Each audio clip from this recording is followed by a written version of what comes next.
Canada may soon become the test case for a new model of governance. One where elections still happen, but the outcome is always the same. Rule by the unelected, enforcement by the digital, and ownership by the few. Disruptive. Weird thing to happen. So I don't know if people saw this, but there was obvious warnings about Mark Carney and his vision for fixing Canada.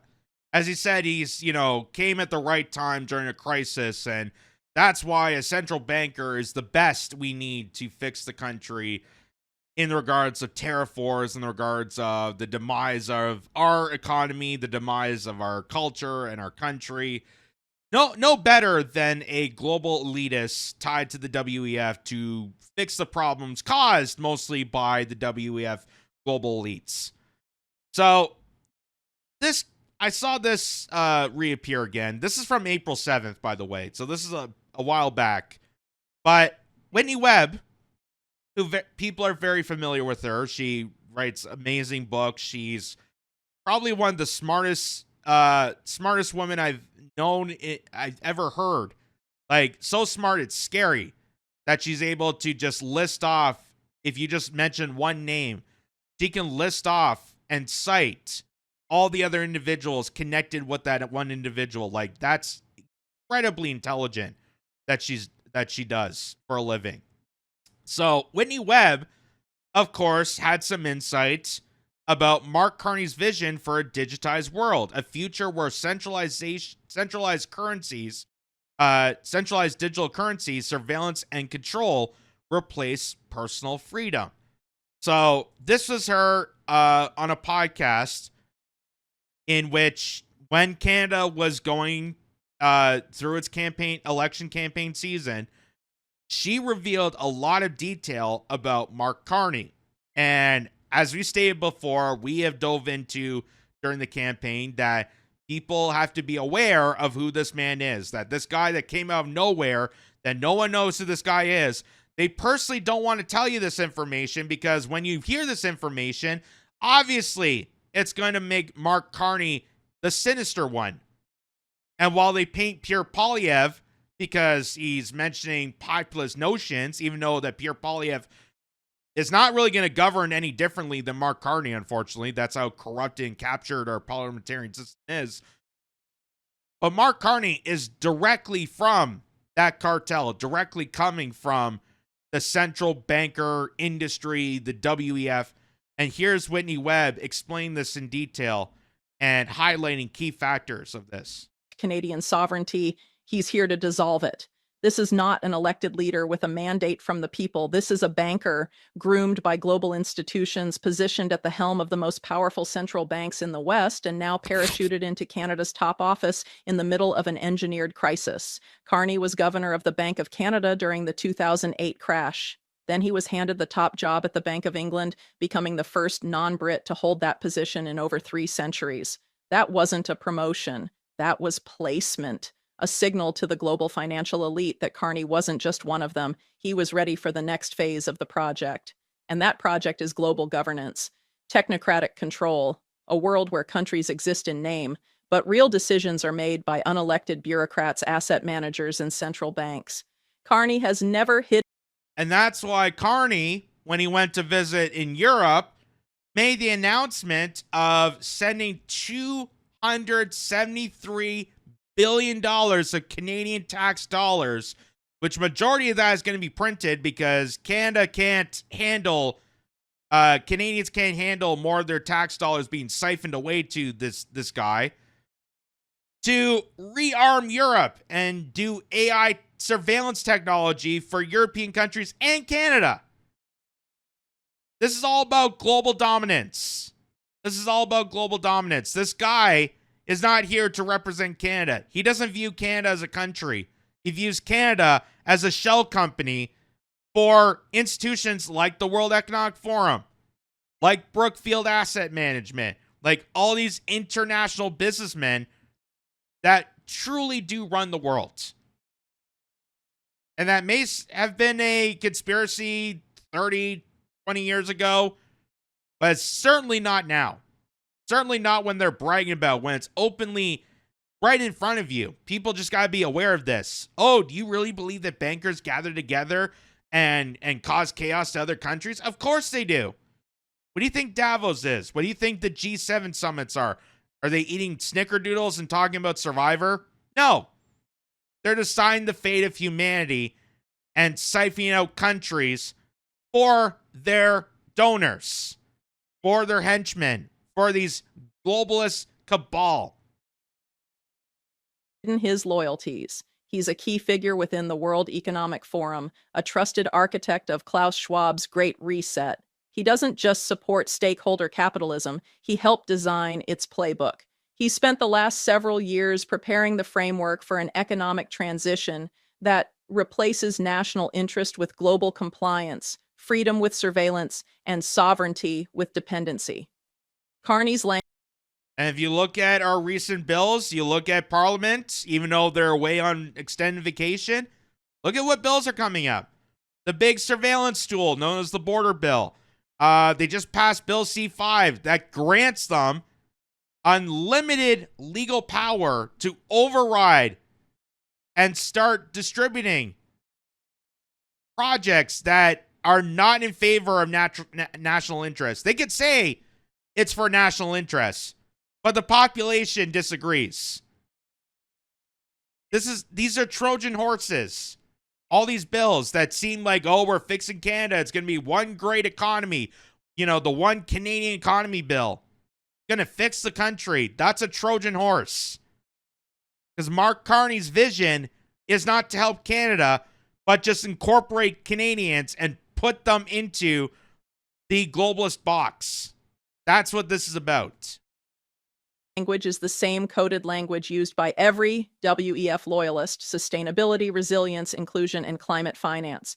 But decode that language and the reality is much darker. What they call climate finance is the commodification of nature, turning forests, oceans, carbon footprints, and even your personal behavior into financial instruments to be tracked, traded, and controlled. It's not about protecting the environment. It's about creating a new asset class for the elite. And once human behavior becomes an asset, it can also become a liability, something to be taxed, fined, or restricted. This is Carney's real vision for Canada.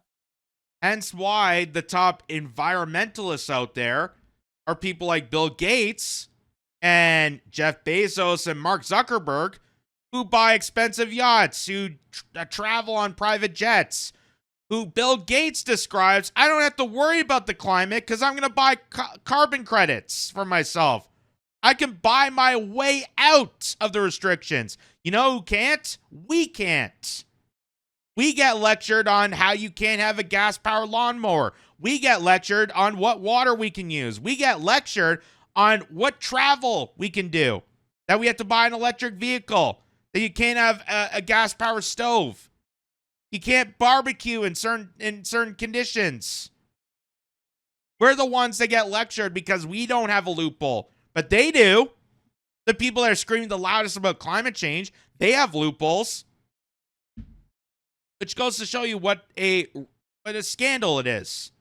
Just a lying scandal. And I'm not saying that, we shouldn't be concerned about the planet. We shouldn't be concerned about nature. But don't trust individuals like the top 1%. Even Al Gore. Remember the documentaries they made? The Most Powerful Inconvenient Truth? He's a liar. He's a schmuck. He's part of this cabal. Not protection from Trump, but deeper integration into a technocratic system designed in Davos and enforced through digital chains. He is a leading proponent of central bank digital currencies, CBDCs, which are being marketed as efficient and modern, but are, in fact, tools of unprecedented control. Programmable money means conditional money, money that can be restricted based on who you are, where you are, what you say, or how you behave.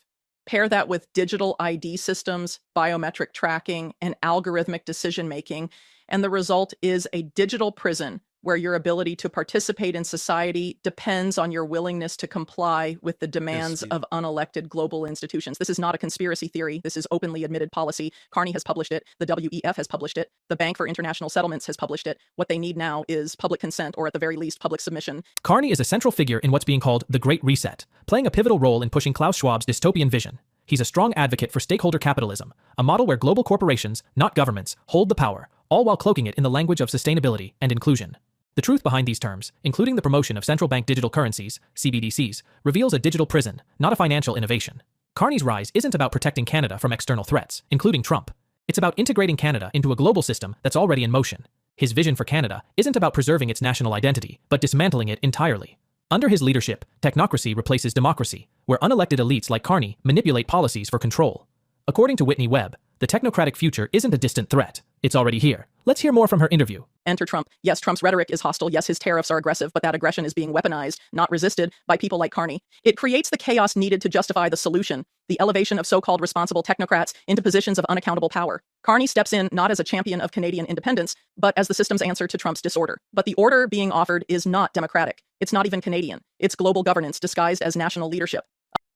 Which is why, to this day, they will not resort into actually sitting down with Donald Trump and fixing this tariff trade agreement. They're not willing to compromise. Mark Carney is using this to his advantage. He's exploiting you. That was his whole campaign.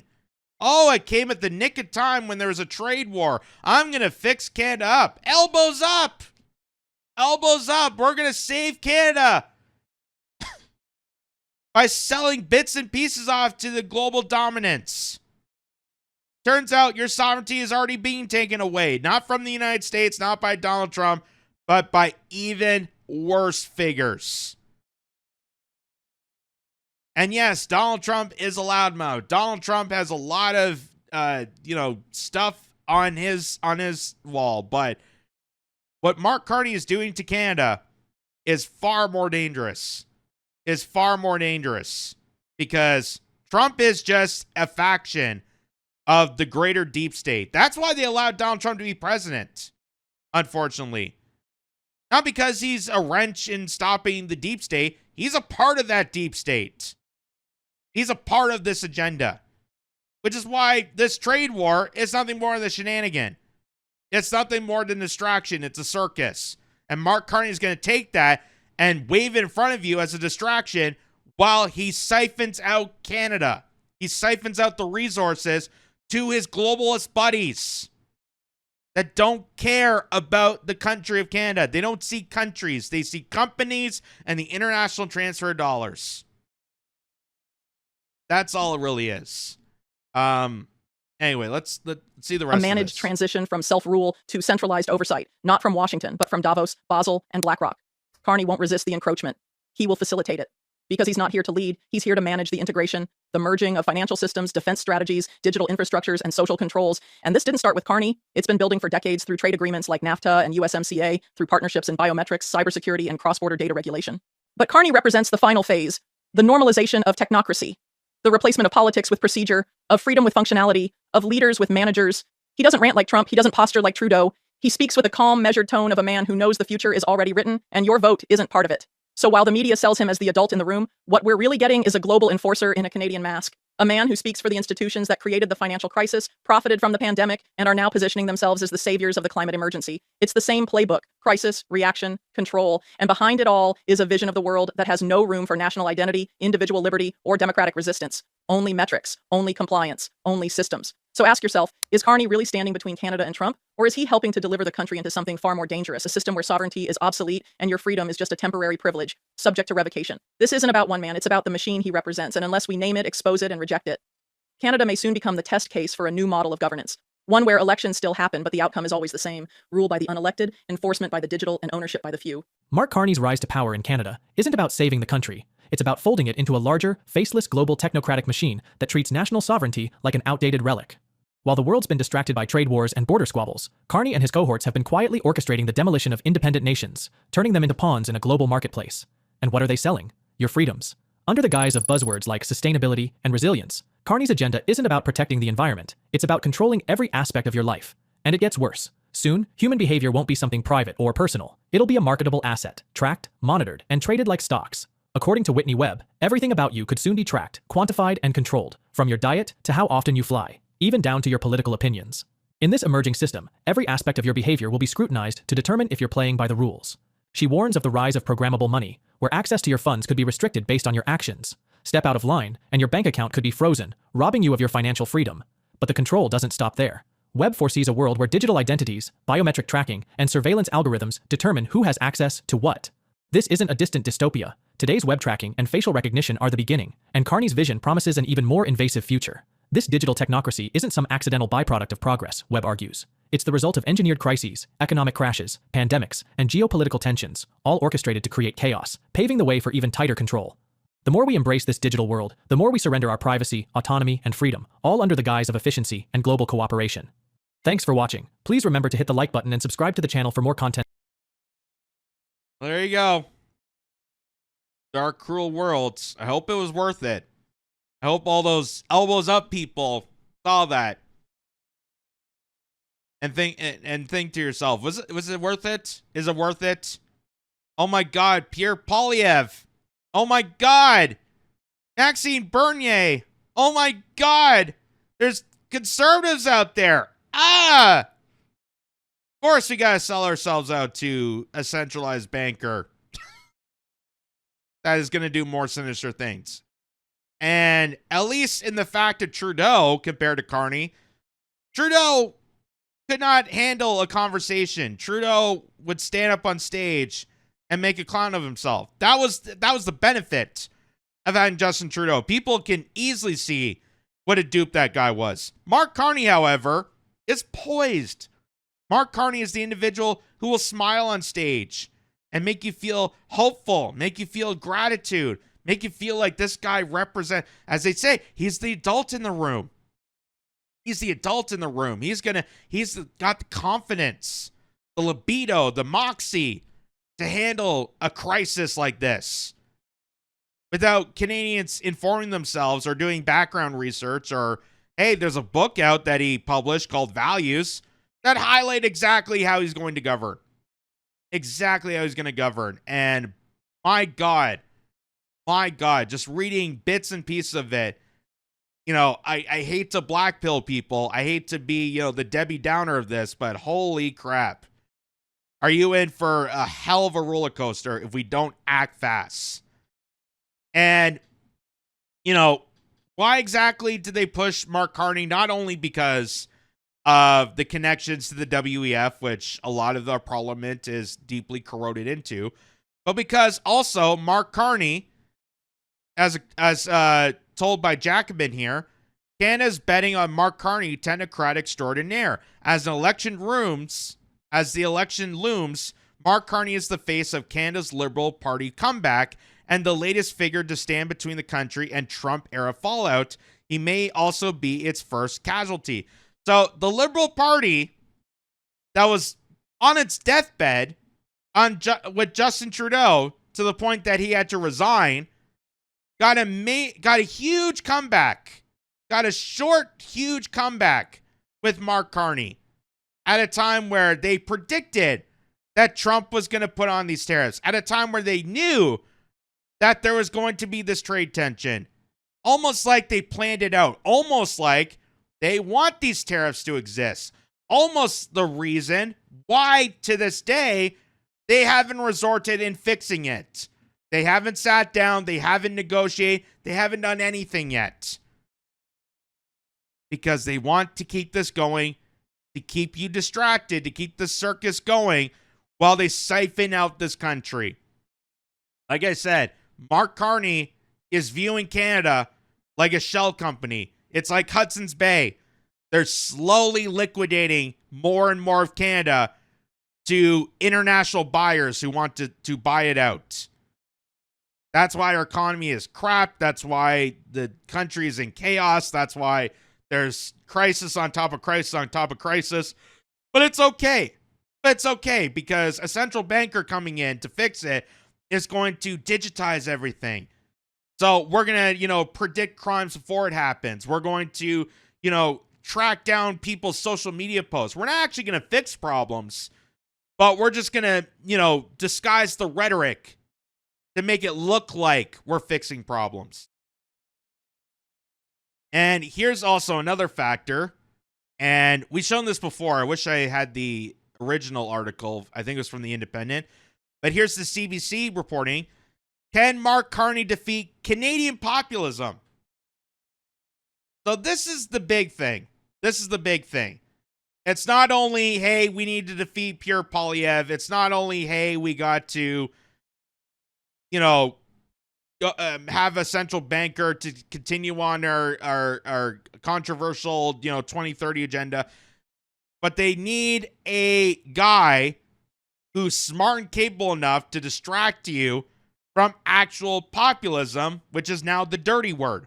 That's now the dirty word. It used to be socialism and it used to be communism, but now they want populism to be incorporated as a dirty word, which all populism is working with politics and working with policies that help the majority of the country.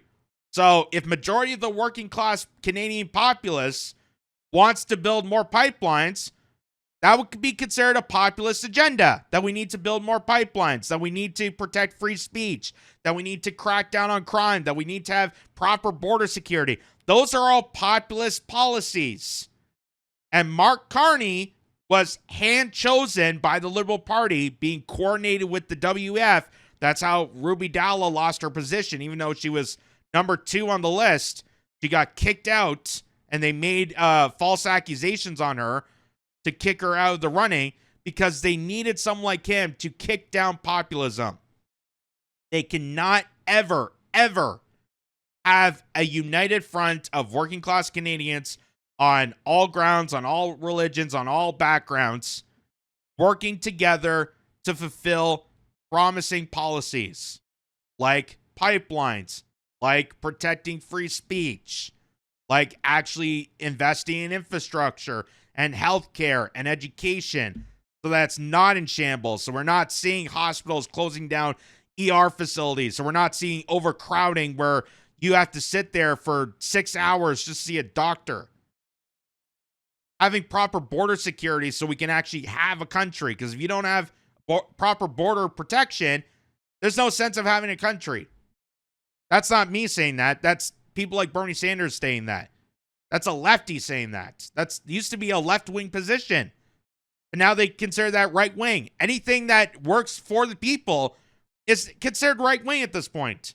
Because they need to distract you. They need to keep that down, pedal down populist policies, push that down, throw that under the bus, and have someone like him continue on the catastrophic damages of this hideous agenda, the globalist elites taking over Canada.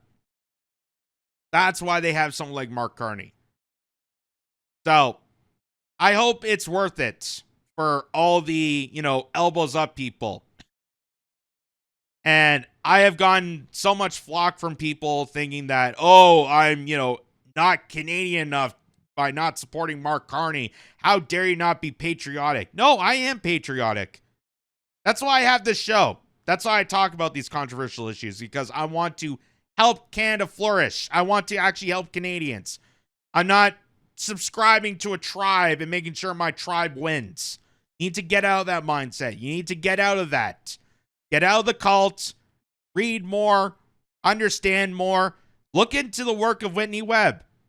Look into the work of so many other individuals who have done the extensive research to calculate all this. Go pick up Mark Carney's book and see what kind of hideous agenda we have to look forward to as Canada continues under the thumb of this schmuck. That's what I'm saying. And that's what makes you a true patriot, is questioning a globalist agenda, questioning the legitimacy of a prime minister like Mark Carney, and actually helping fulfill the needs of the majority of the country. That's a true patriot in my book.